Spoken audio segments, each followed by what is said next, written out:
Hello and welcome to episode 3 of the HamCorp training manual. In this episode, we set up our first create farm, craft our first rubber and machine hull, automate the production of steam for Gregtech machines, and also upgrade to create steam engines.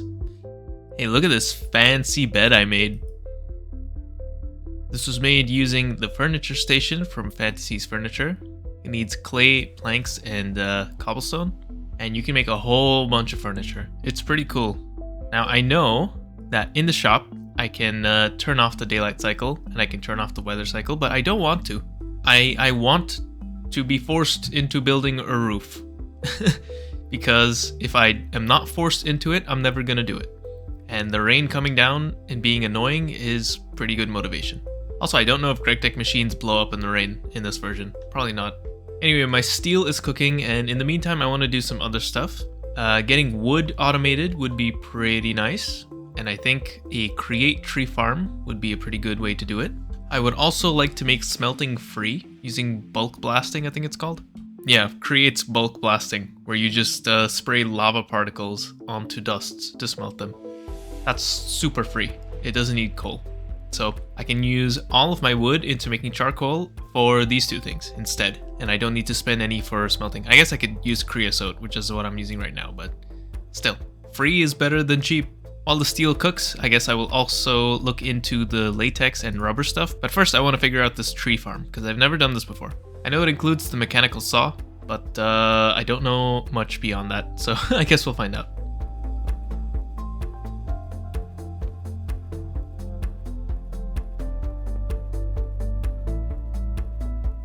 Alright, I've crafted my first contraption. Now I'm sure there are 100 different ways to make this better, but I made this and I love it. So I have deployers here set to dark oak saplings, so it replants the trees after they're chopped. And on this side I have the mechanical saws to actually chop the trees. And I have a chest connected that has all the loot that's accumulated. And I have a portable storage interface to transfer items from here to here. And a item pipe to pull into this drawer. I need to add a void upgrade to this, but this needs obsidian. Which I guess is fine, because I can make a diamond pickaxe, no problem. But I also need a soul-infused plate. And soul-infused ingots come from mixing soul sand dust and invar. And I can get soul sand from haunting sand. What does haunting mean? I have no fucking clue. But I can also make soul sand like this, with sand and witch water. Haunting seems free. I think it's just blowing I don't know why this fire is blue. It's just blowing this blue fire onto the sand, I guess, and that's what converts it. So my guess is this is the first soul sand I need to make, and then after that I can probably start haunting somehow. Is it fire on soul sand is blue or something? Oh, here, there's a quest about it. Invest in a soul campfire to bulk haunt more soul sand. Yeah, okay, I was right. And as for how this thing works, I have a linear chassis, and if you don't know about Create, like me, this thing is so cool. It connects to other linear chassis, so there's a few underneath here, and then I made the sides sticky using super glue, and then all of these other bits and bobs just stick to it. It's pretty cool. And then when this rotates, which I'll show you in a sec, it drags the whole structure along with it. And underneath this is a mechanical bearing, which is what actually does the rotation, a maintenance tunnel, or what's going to be a maintenance tunnel, along with a gearbox. I finally started using gearboxes, and a water wheel. So if I put the water over here, this starts going. And this is my first test here. Is this actually pulling items out? It is. It's just really, really slow. Yeah, these pipes kind of suck. I need to upgrade them, and I don't think I can yet. I think I need LV components. But anyway, this is wood passive, so that's pretty nice. I also need to find a way to lock the... Ooh, that's not what I want to do. I need to find a way to lock these items. But I don't see like a key or anything. Nor do I really see anything in... Oh, is it this? Config mode locking configuration tool. Let me make one of these. This might be useful. I need a bunch of paper for it, but luckily... Ah, shit. I put this on wheat. Well, I'm probably gonna make another farm. I should make another farm, and I'll set it to sugarcane. Okay, let's lock these outputs. Bam. Easy. I'm also gonna lock the outputs over there. But first, I just want to say, I've noticed that some blocks are not reached by this circular motion, which makes sense. And I think it's just the 3 corner blocks like this. I don't think it ever gets reached, but I think it still plants saplings because I think the deployers can reach them, but the saws can't. So what I'm gonna do is I'm gonna swap out the corners here for some corp so that it doesn't try to plant things. Because the issue is if the contraption can't break all of the blocks, it's not going to collapse the entire tree. So it leaves these weird, like, big trunks at the corners, and I don't want that. Now back to my soul-infused ingots. Ooh, the wires. The wires are LV superconductor. Cool.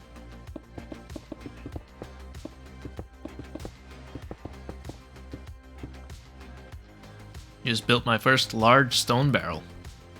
Because to get this obsidian, I'm going to need some lava, of course. And lava is very easily made in a large stone barrel. I need a soul campfire, which I can make now that I have soul sand. And some cobblestone. That's it. And that's infinite lava. A whole bucket per 20 seconds. That's pretty good. I don't know. That's pretty good. I will say, though, it is really, really weird to see regular ass Minecraft stone being used as a structure block. Like, what? That's so weird. It's cool, though. Here are 2 soul campfires. I'm saving one for something else. And lava, please. Oh, yeah. Sick. Alright, I'm gonna get my void upgrade. I'm gonna put it on my my contraption storage drawer over there. I do have to say, though, I find it really strange that the stone barrel and the large stone barrel have a completely different recipe map. Kind of sucks because I want to do stone barrel recipes, but I don't like using single blocks. It just feels, I don't know, it feels weird. It's totally on me, I guess. I really don't need to feel weird about it, but I don't know. I like multis. What can I say? Anyway, here's the void upgrade. The steel should be done now, so I'm going to make myself my solid blast furnace. I'm probably just going to get rid of the old primitive blast furnace because is there a point in keeping it? I don't think so. But let me gather up everything and I'll rebuild the structure. I have severely miscounted the amount of steel I need. I just assumed I could make steel plates using the create stuff, but the only way to make steel plates for me right now is this crafting recipe. So I actually needed twice as much steel as I thought I needed. Well, that means a bit more waiting, I guess. In the meantime, I guess I'll get rubber set up. And also, I want to do these reach upgrades. I think they're going to make building a lot easier. I need to get all 3 of them in order. And this basically increases my reach when I'm doing effortless building stuff. The tier 1 upgrade is pretty easy, slime balls. The tier 2 needs glowstone dust and orange dye, that's also fine. And the tier 3 needs amethyst and purple dye. And amethyst is actually something that I already have from sifting sand. So I'm just gonna get all 3 of those. After that, I'm going to investigate both latex and rubber. I think we will do latex first. I am very curious to see the increase in range. Let's see. Oh boy, that's pretty good. Look at how far I am. That is pretty nice. Bam. Oh, so good.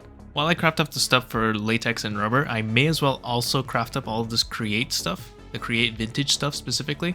For no real reason other than I think create is cool. Like the belt grinder does these polishing recipes, which I can do by hand really easily. The spring coiling machine, this one's actually pretty nice. So this makes springs out of long rods and regular rods, and it's actually a bit cheaper than what I can do otherwise with tools. I use half as many long rods by coiling compared to crafting it like this, so that's nice. It's actually maybe slightly significant. This compressor, I don't know. Maybe I need it for this part. I don't know. It exists, I guess. That's all I can say about it right now. The vibrating table, this is maybe kind of nice. I still haven't done my analysis to see if normal processing of ore is better than ore factorying it, and I assume it is, which means this might be a better way for me to get some of these byproducts if I want to target them specifically. Centrifuge, same thing. It's a centrifuge. The Helve hammer. This is, I guess it's like a forge hammer almost. I don't know. It's to make double plates, which I don't really know if I need. Maybe I'll skip this one. This one seems kind of useless. Yeah, okay, I'm gonna skip this one. And the lathe to make rods. This doesn't really do much for me right now. Or ever. It saves file durability. Like, okay, big deal. But it looks cool. And it's an industrial accident waiting to happen, so that's pretty cool too. Man, I am getting caught in a loop right now. I want to make more create machines, but to hook them up, I need more stress units, and I don't want to just keep spamming 576 large water wheels because that's kind of boring. But in order to make something else, I need more create machines. So, yeah. Anyway, here's the spring coiling machine. I don't understand how to feed it items. Well, it looks like I have to feed it through a funnel. Alright, fine. Let me make a funnel and test it out. Oh, thank God, I don't need to make belts as well. Kelp is kind of expensive right now.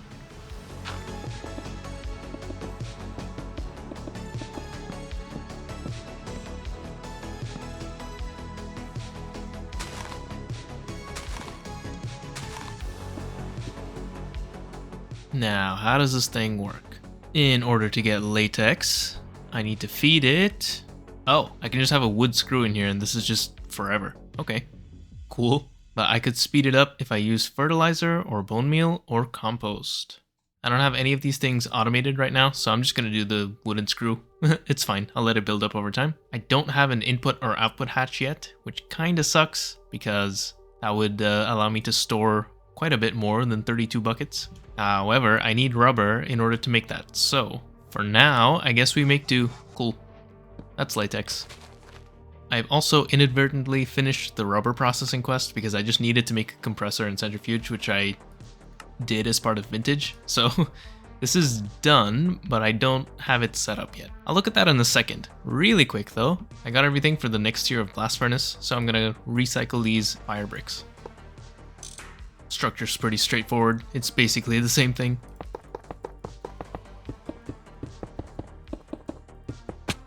This can be automated, but I need some rubber first so I can get input and output buses. While my latex builds up, I'm going to set up my create stuff. I'm probably going to have to spam a few more large water wheels. It is what it is. I'm not going to do it forever though. I'm not sure exactly what I need to do with these in order to make rubber. I know it doesn't depend on latex, that's what it says, but we'll see. Ooh, it's a little gross, but I think I found it.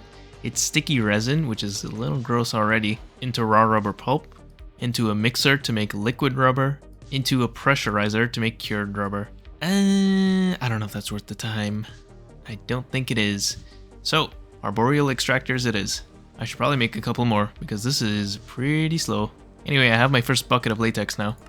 What I can do with that is convert it into rubber, and then I can mix it as a low-heated mixing recipe along with sulfur dust to get cured rubber. So finally I get to set up this basic burner. Okay, let's try this out. So I put some fuel in the burner, sticks in this case. I light it with flint and steel, and this should work now. I don't know if this needs to have water in it or something, but I'm just gonna throw in the rubber and the sulfur. Awesome. And then this can be pressed to make rubber sheets. Now I am going to need quite a few rubber sheets to progress. A lot of rubber sheets. So I'm just going to spend some time gathering some resources, and I'll start looking into better create power. There's steam power, that's an option to me, and there's also diesel. Diesel is probably better. I'd be surprised if it wasn't. But I kind of want to try out steam too, because there's also this whole steam line, and I think the two types of steam are interchangeable, like Gregtech steam and create steam. So I want to try that out. There's also steam parallels. Is this just parallels? Yeah, it totally is. Also, having an alloy smelter would be pretty nice for making more rubber. And there's also a couple of steam multi-blocks that could be nice. I don't know. Seems a little expensive right now, but I don't know. I'll think about it. But okay, I'm going to spend a bunch of time getting some parts so I can make LV machine hulls, so I can make input and output buses and hatches. And I'm going to start automating things around here more properly. Isn't that right, employee? Isn't that right? Ooh, the first LV machine hull. First of hundreds, thousands, perhaps millions, probably not. Alright, we got some input and output buses around. The barrels have input output buses and hatches. That's pretty nice. Still, less than I expected is actually compatible with the input and output buses, but it is what it is. I made a whole ton of corp, and my plan here is to put all of the kind of steam multi-blocks and Gregtech steam production stuff.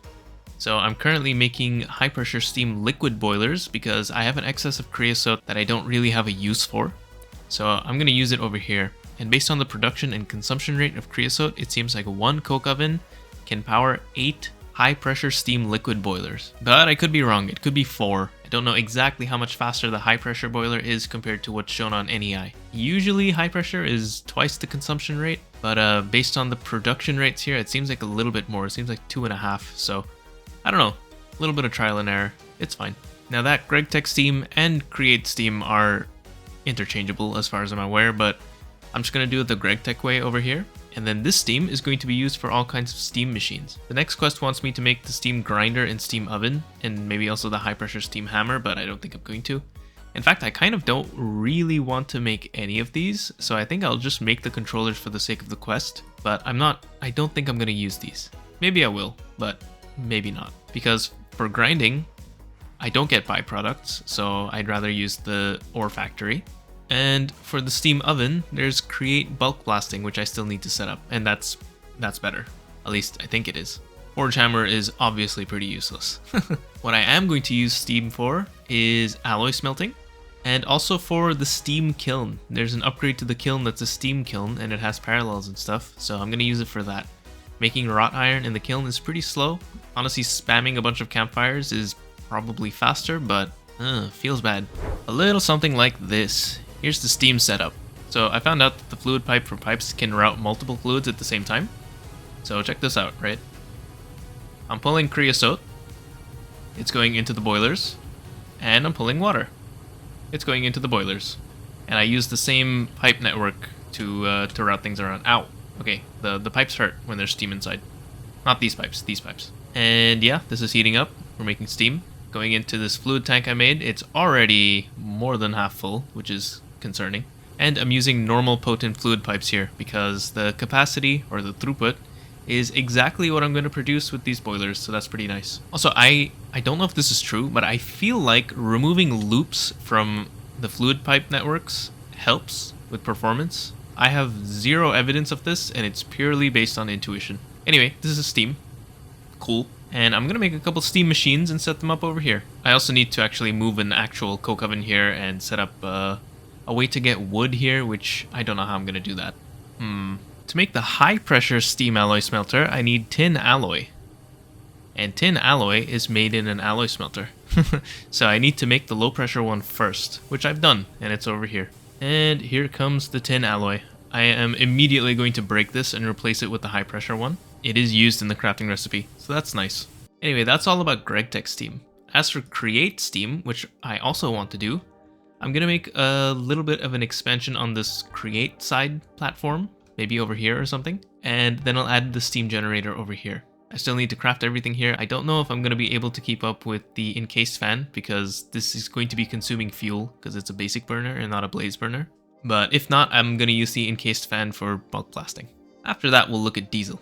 The steam stuff is probably a temp setup, but I want to see it. You know, this is like my first time getting this far in Create, so I want to see it. Here's my cute little abomination. What I've got here is a fluid tank connected to 2 steam engines that I've crafted, underneath which is a basic burner, which currently I have to manually come and ignite, but whatever. Water is being supplied to this fluid tank through this mechanical pump, fluid pipe, and aqueous accumulator. This pump is powered separately. It's powered by a bunch of cogs that come from the large water wheel, and I've disconnected the water wheel from the rest of the setup. And as you can see, things are spinning painfully fast. That is because these are much stronger than the water wheels. These 2 engines are rotating the shaft that connects to the crushing wheels, which of course connects to everything else. This is too fast. This is way too fast. Anyway, it's going, and it also means that I can probably cut off this whole mass of stuff. But yeah, the fact that everything is rotating so quickly now is proof that this has a much higher stress capacity, which is nice. I know there's a way to see it. There's like a stressometer, for example. It's so cheap. It's literally just a compass and an andesite casing. I've just been lazy. Anyway, cool. Steam power. I can only imagine how good diesel power is. This also means I can set up the rest of these machines I made.